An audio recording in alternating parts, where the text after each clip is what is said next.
Hi, my name is Cameron Carlson with AnimeLocation.tv. I'm here at Ohayocon 2020 with Mr. Tim Harrison of HDC. Hi, how are you guys doing? We're doing pretty well. It's Sunday. We're all a little tired, but we're good. That's typical Sunday at a convention. We're all working hard and just making it through the day. Instead of raving, I was doing my laundry.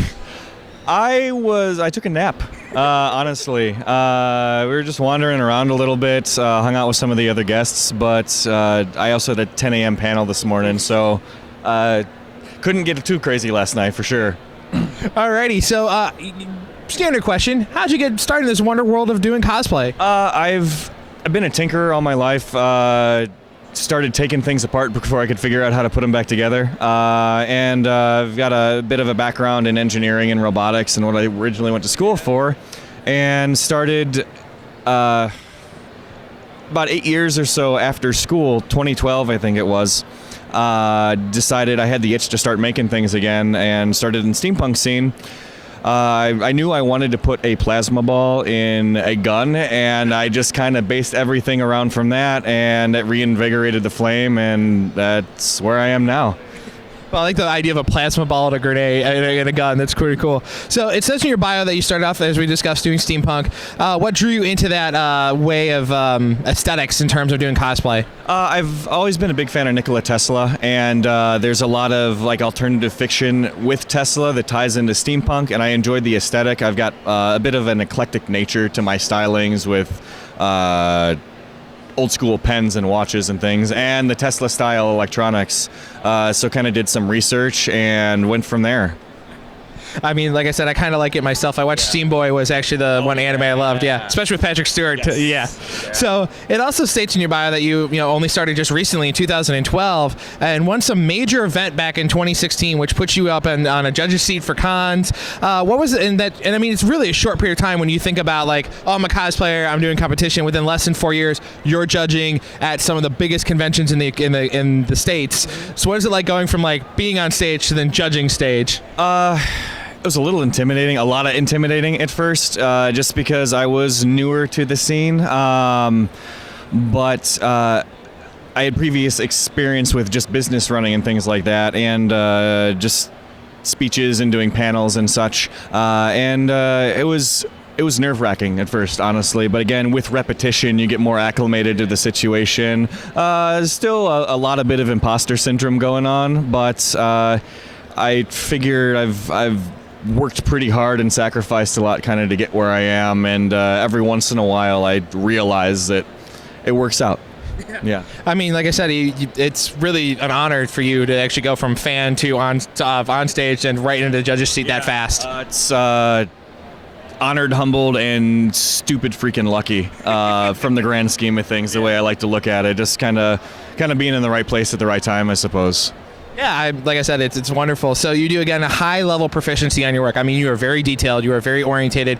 You make sure everything's right, and it's well-crafted. And because of that, you've been approached by companies such as Marvel and Image Comics. What's it like to see your work in their repertoire of usage for media coverage? A little mind-blowing. The first time it happened, it was with a comic called Motor Crush, and I had a friend, actually. It was kind of like a Mad Max kind of speed racer style comic, and she really fell in love with the armor. It was a lot of great coverage for like a main character being a person of color, and more representation in that side of the world. And she ended up reaching out to the illustrator and the writer of the comic, and they all got it off really well, and it ended up being featured in the comic like 3 or 4 times. She turned into an official representative for the comic, and it's still kind of mind-blowing. Well, it's cool that your stuff's in like major publications, man. That's super cool. So now tell us about how HDC itself came about, and can fans participate in any events? Yeah, definitely. So again, kind of going back to the steampunk roots. Harrison Development Company was the original standard for the abbreviation, and I just needed kind of something to label panels and things like that, and then participated in a little bit of like online LARPing roleplay stories and whatnot. And then from there, mostly due to laziness and expediency, I just transitioned that to HDC cosplay because I had entered that first competition at C2E2. And it just kind of grew from there to Harrison Designs and Concepts, that is the company now.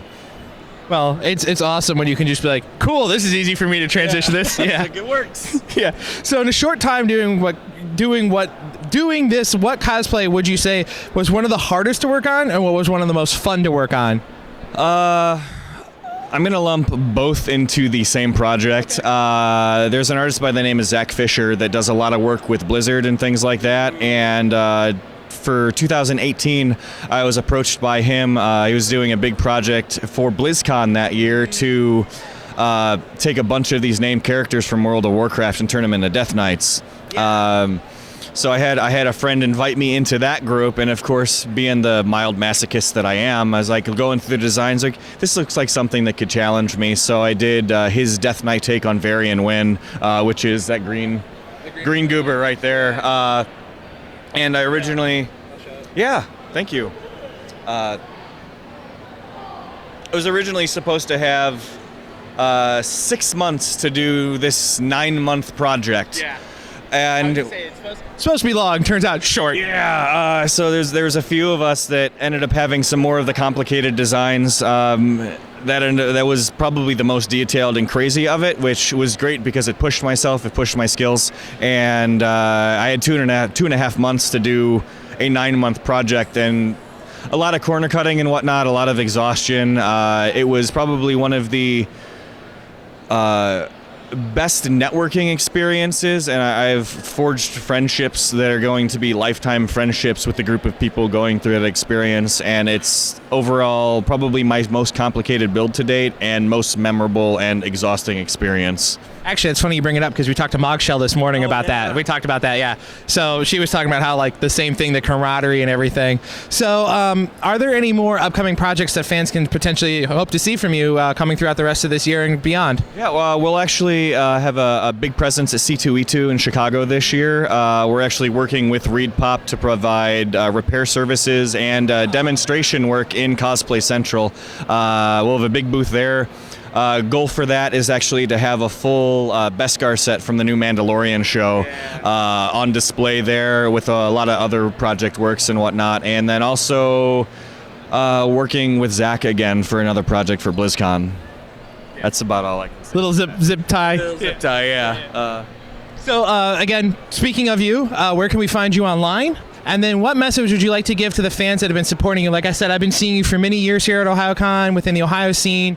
What message would you love to give to people out there that have been keeping up with you, and how can we follow you online? You can find us at HDC Fabrication everywhere online: Facebook, Twitch, YouTube, Twitter, or Vero, if anybody's still on there. It's HDC Fabrication anywhere, and as I wouldn't be here without the fan support.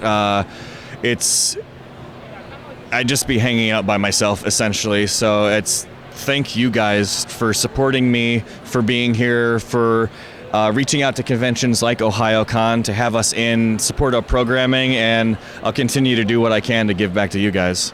Again, Tim, it's been really fun to catch up with you, my friend. Thank you so much. Thank you so much. Thank you.